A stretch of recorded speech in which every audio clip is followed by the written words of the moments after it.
الحمدللہ الحمدللہ وکفا وسلام علی عبادہ الذین اصطفی اما بعد فاعوذ باللہ من الشیطان الرجیم بسم اللہ الرحمن الرحیم فما بقت علیہم السماء والارض وما کانوا منظرین، سو ان پر نہ تو آسمان و زمین روئے نہ انہیں مہلت ملی۔ وَلَقَدْ نَجَّيْنَا بَنِي إِسْرَائِيلَ مِنَ الْعَذَابِ الْمُهِينِ، اور بے شک ہم نے بنی اسرائیل کو سخت رسوا کن عذاب سے نجات دی۔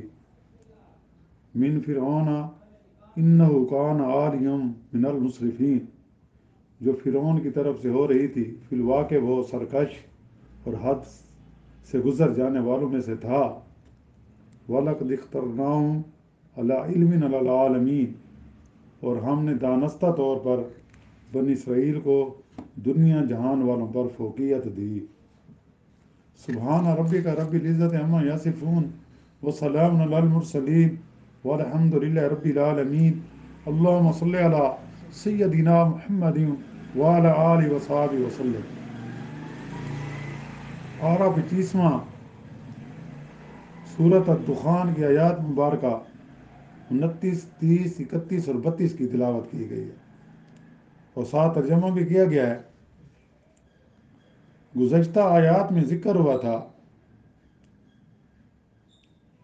کہ جب فرعون کے ظلم و ستم حد سے بڑھ گئے اور اس نے حضرت موسیٰ علیہ السلام کو دھمکی دی قتل کرنے کی، اور حضرت موسیٰ علیہ السلام نے اللہ سے دعا کی کہ یا اللہ، یہ قوم فرعون اور فرعون جو ہے یہ حق بات کو نہیں ماننے والے، یہ ایمان نہیں لانے والے، اب تو ان کو عذاب دے دے۔ اللہ نے حضرت موسیٰ علیہ السلام کی دعا قبول کی اور حضرت موسیٰ علیہ السلام کو حکم ہوا کہ راتوں رات تو میرے بندوں کو یہاں سے نکال کر لے جا، یعنی فلسطین کی سرزمین کی طرف۔ اور یہ بھی ساتھ کہا کہ تمہارا پیچھا کیا جائے گا، فرعون اور اس کے لشکر تمہارا پیچھا کریں گے، لیکن آپ نے گھبرانا نہیں ہے، ڈرنا نہیں ہے کہ اب بس ان کا مہلت کا وقت ختم ہو چکا ہے، ہم ان کو بمائے لشکر کے غرق کر دیں گے۔ اور پھر اللہ تعالیٰ نے اپنا وعدہ پورا کیا اور فرعون کو دریا نیل میں غرق کر دیا، بنی اسرائیل کو پار کر دیا، یعنی بنی اسرائیل کامیاب ہو گئے۔ اور فرعون اور اس کے لشکر مصر میں اپنی باغات، اپنے چشمے، اپنی کھیتیاں، اپنی رات کے ٹھکانے، اپنی آرام کی چیزیں، عیش و عشرت کی چیزیں سب چھوڑ گئے اور ان کا وارث اللہ نے کسی دوسری قوم کو بنا دیا۔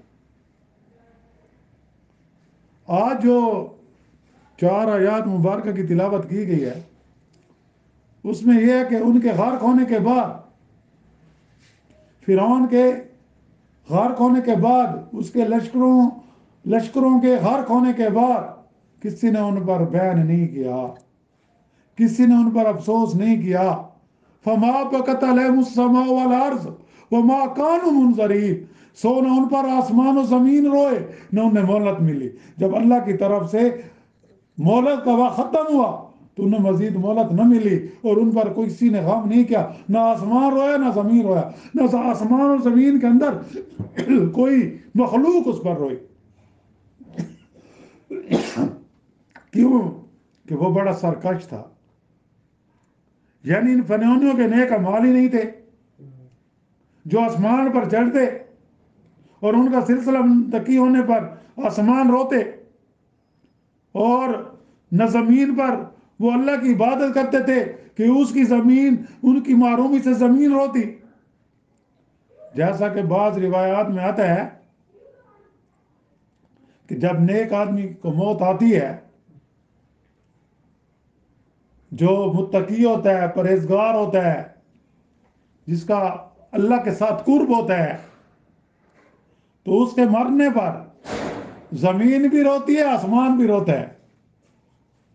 کیوں روتے ہیں؟ زمین اس لیے روتی ہے کہ میں اس کی عبادت سے اب محروم ہو گئی ہوں، یہ مجھ پر عبادت کیا کرتا تھا، اللہ کے سامنے اوزاری کیا کرتا تھا، اور آسمان اس لیے روتا ہے کہ اس کے نیک اعمال اللہ کی طرف جاتے تھے، چڑھتے تھے، اب وہ آنا بند ہو جائیں گے۔ تو اس کے مقابلے میں جو گناہ گار ہے، یہ فرعونی ہے، ان کے تو کوئی نیک اعمال نہیں تھے کہ ان پر ضمیر روتی کہ اب مجھ پر سجدہ کرنے والا کوئی نہیں بچا، مجھ پر عبادت کرنے والا کوئی نہیں رہا۔ اور آسمان کا ذکر اس لیے ہوا کہ اب ان کے نیک اعمال ہوتے تو آسمان پر چڑھتے، تو اس لیے تو یہاں یہی ہے کہ آسمان و زمین پر ان کی ہلاکت پر رونے والا کوئی نہیں تھا۔ اللہ سے دعا کرو اللہ تعالیٰ ہمیں نیک اعمال کرنے والا بنا، ہم اللہ تعالیٰ ایسی عبادت کرنے کی توفیق دے کہ جو اللہ کو محبوب بن جائے، اللہ اس کو قبول کر لے۔ ہماری عبادتیں بھی تو نقل ہے نا، ہم فارمیلٹی پوری کرتے ہیں، ایک رسم پوری کرتے ہیں، عبادت ہماری عبادت نہیں ہے، دکھاوا ہے۔ اللہ تعالیٰ اس دکھاوے کو قبول کر لے۔ تو یہاں یہی فرمایا گیا، اور آگے فرمایا وَلَقَدْ نَجَّيْنَا بَنِي إِسْرَائِيلَ مِنَ الْعَذَابِ الْمُهِينِ، کہ ہم نے بے شک بنی اسرائیل کو رسوا کن عذاب سے نجات دی۔ وہ رسوا کن عذاب کس کا تھا؟ فرعون کی طرف سے تھا، کہ وہ ان کے بچوں کو ذبح کروا دیتا تھا اور بچیوں کو زندہ رہنے دیتا تھا۔ وہ پھر اس کو مشورہ دیا، اس طرح تو یہ جو ہماری یہ جو غلامی کرتے ہیں ہم ان سے بگاڑ لیتے ہیں، ان کے جو بچے ہیں یہ سارے ختم ہو جائیں گے، ہم کیسے لیں گے؟ تو پھر اس کو نجومیوں کے کہنے پر اس نے کہا کہ 1 سال بچے ذبح کیے جائیں، دوسرے سال نہ کیے جائیں، کہ اس کو نجومی بتاتے تھے کہ اس سال جو ہے وہ بچے کے زندہ پیدا ہونے کا امکان ہے جو تیری سلطنت کے لیے خطرہ بنے گا، اور اس سال جو ہے 1 سال جو پہلا ہے اس میں نہیں بنے گا۔ تو اللہ کا کرنا ایسا ہوا کہ جس سال بچے ذبح نہیں کیے گئے اس سال حضرت اللہ تعالیٰ نے حضرت ہارون علیہ السلام کو پیدا کیا، اور جس سال بچے ذبح ہونے تھے اسی سال اللہ نے اپنی قدرت دکھا دی، حضرت موسیٰ علیہ السلام کو پیدا کیا، اور پھر اس بچے کی جس کی وجہ سے اس نے ہزاروں بچوں کو ذبح کرایا تھا، اس بچے کی پرورش فرعون کے ہاتھوں دربار میں کروائی۔ یہ اللہ کی قدرت ہے، اللہ تعالیٰ وہ ہستی ہے۔ اور پھر اس نے بنی اسرائیل کا جینا دوبھار کر دیتا، ان کو بنی اسرائیل غلامی کی زندگی گزار رہے تھے، اس لیے یہاں اللہ نے فرمایا کہ اللہ نے فرعون کو غرق کر دیا اور تمہیں نجات دی اس رسوا کن عذاب سے۔ اور من فرعون انہ کان عالیا من المسرفین، کہ فرعون کی طرف سے جو سزا مل رہی تھی، بنی اسرائیل پر ظلم ہو رہا تھا، انہیں غلام بنایا جا رہا تھا، ان سے بگاڑ لی جاتی تھی، ان کے بچوں کو ذبح کر دیا جاتا تھا، اللہ تعالیٰ نے ان کو نجات دلا دی، فرعون کو غرق کر دیا، کیونکہ وہ بڑا سرکش تھا، حد سے گزرنے والا تھا، اور جب اللہ کی پکڑ میں آیا تو پھر اس کو کوئی نہیں بچا سکا۔ اور پھر فرمایا وَلَقَدِ اخْتَرْنَاهُ عَلَىٰ عِلْمٍ عَلَىٰ الْعَالَمِينَ، کہ ہم نے دانستہ طور پر بنی اسرائیل کو دنیا جانوروں پر فوقیت دی۔ اب نہیں، لیکن اس وقت اس دور میں بنی اسرائیل کو اللہ نے فوقیت دی دنیا کے اوپر، جس طرح آج اللہ نے امت محمدیہ کو فوقیت دی، کہ نبی کریم صلی اللہ علیہ وسلم کی امت کو اللہ نے فوقیت دی ہے، لیکن آج ہم امت اس نبی کے ماننے والے ہیں، زبان سے تو کہتے ہیں یا نبی، لیکن عمل میں بالکل مخالف جا رہے ہیں۔ جس چیز سے میرے نبی نے منع کیا ہم نے اس کو چھوڑ دیا ہے۔ آج ہمارا بھی بنی اسرائیل والا حال ہے کہ اللہ تعالیٰ نے اس دور میں بنی اسرائیل کو دوسری قوموں پر فوقیت دی تھی۔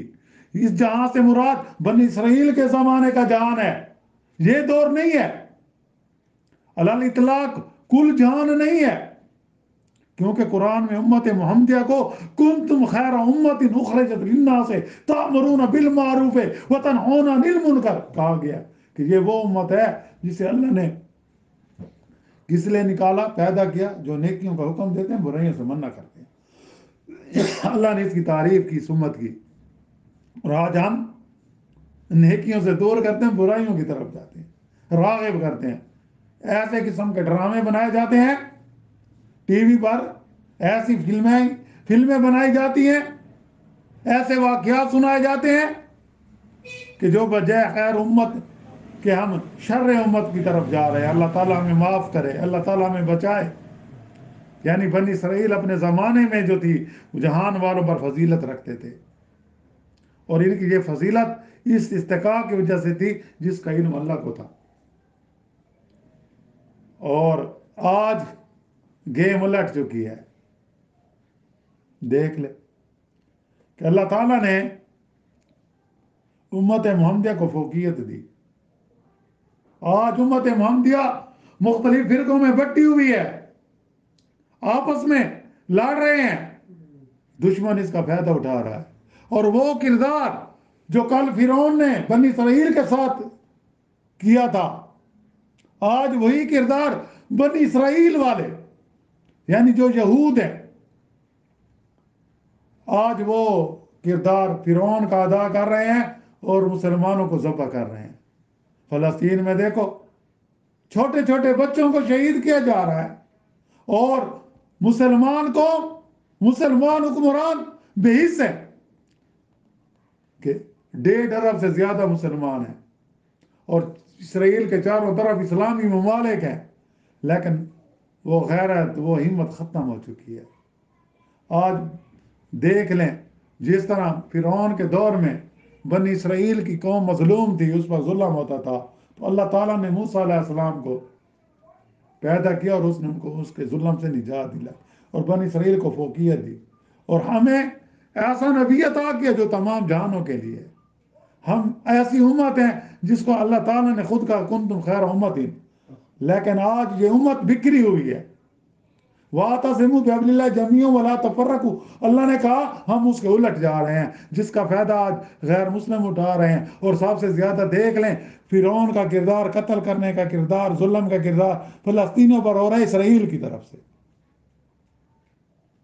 اللہ تعالیٰ سے دعا ہے کہ اللہ تعالیٰ ہمیں مخلص مسلمان بنائے، مخلص مومن بنائے، اور ہمارے حکمرانوں کو غیرت اور ہمت عطا فرمائے کہ وہ اکٹھے ہو کر فرقہ واریت کو ختم کر کے ایک بن جائیں اور دشمن کا مقابلہ کریں۔ جیسا کہ اللہ تعالیٰ نے قرآن میں فرمایا کہ یہ ایک سیسہ پلائی دیوار بن جائیں گے تو کفر ان سے خود بخود جو ہے نا وہ بھاگے گا۔